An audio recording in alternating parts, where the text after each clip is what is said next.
You know the exact feeling. Your alarm is blaring, you've been in bed for a full 8 hours, and you still feel completely exhausted. Meanwhile, someone at the office is bouncing off the walls on a mere 5 hours of sleep. We tend to focus entirely on the sheer quantity of our sleep.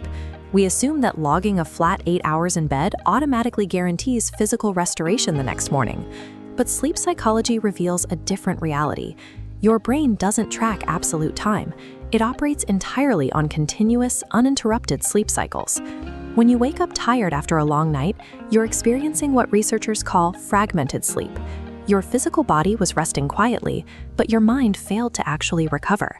Unseen micro-interruptions, a quiet spike of stress, a shifting room temperature, or residual caffeine keep kicking your brain out of its deeper phases of rest. You never cross the threshold into genuine repair. Waking up exhausted indicates your brain missed the specific threshold for deep recovery, regardless of the time spent in bed. The brain's unit of recovery is the 90-minute cycle. Your brain descends from a light doze into deep sleep, repairing muscle tissue, fortifying the immune system, and releasing growth hormones. Then it shifts upward into REM sleep, processing emotions, memories, and creativity.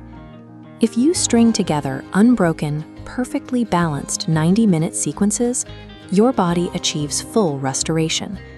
That is exactly why 5 hours of pristine cycling feels vastly superior to 8 hours of broken rest. The real danger happens when you set your alarm randomly. Waking up in the middle of a cycle, especially down in that deep sleep trough, triggers sleep inertia.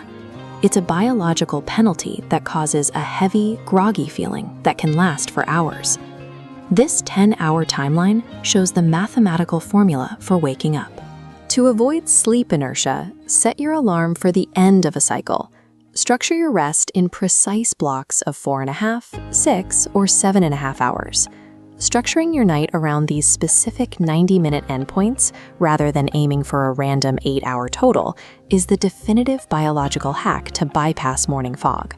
But those 90-minute waves don't happen automatically. They are highly sensitive to your evening environment, which can either optimize the cycle or completely derail it. It all starts with your circadian rhythm. Think of this as your body's master internal clock. It governs everything, but it requires a strict, predictable daily schedule to function properly.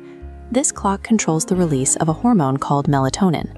Melatonin is the critical chemical signal your brain uses to initiate sleepiness and kick off that very first 90-minute cycle. When you go to bed and wake up at wildly erratic times, your brain gets confused. It hesitates, resulting in a delayed and drastically weaker release of melatonin. To protect that master clock and ensure a strong melatonin release, psychologists recommend a cognitive offloading protocol known as the 3-2-1 power down rule. 3 hours before bed, stop eating heavy food because digestion keeps temperature up. 2 hours before bed, stop working and problem solving. And 1 hour before bed, you cut out all screens. Blue light from your phone mimics daytime sunlight, forcefully suppressing melatonin production and keeping your brain highly alert.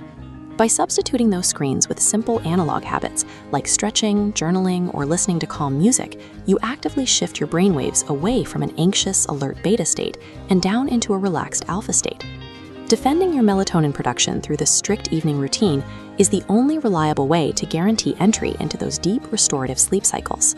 The rules don't stop the moment you open your eyes.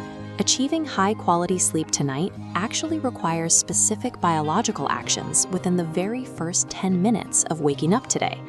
The most crucial action you can take is getting immediate exposure to natural morning sunlight right into your eyes before looking at a phone screen. Morning sunlight directly triggers the activation of serotonin. This chemical provides a natural boost to your mood and focus, and critically, it resets your circadian clock so it knows exactly when to release melatonin 14 hours later. There is a secondary hack you can use to force your brain into gear. You can subject your body to a quick temperature shock with freezing cold water, or engage in a rapid burst of physical movement. That physical stress activates your sympathetic nervous system. It floods your body with a massive natural spike of dopamine and norepinephrine, clearing out any residual morning fog almost instantly. Culturally, we tend to view people who meticulously prioritize their sleep as lazy, or we treat resting as a sign of weakness in a fast-paced world.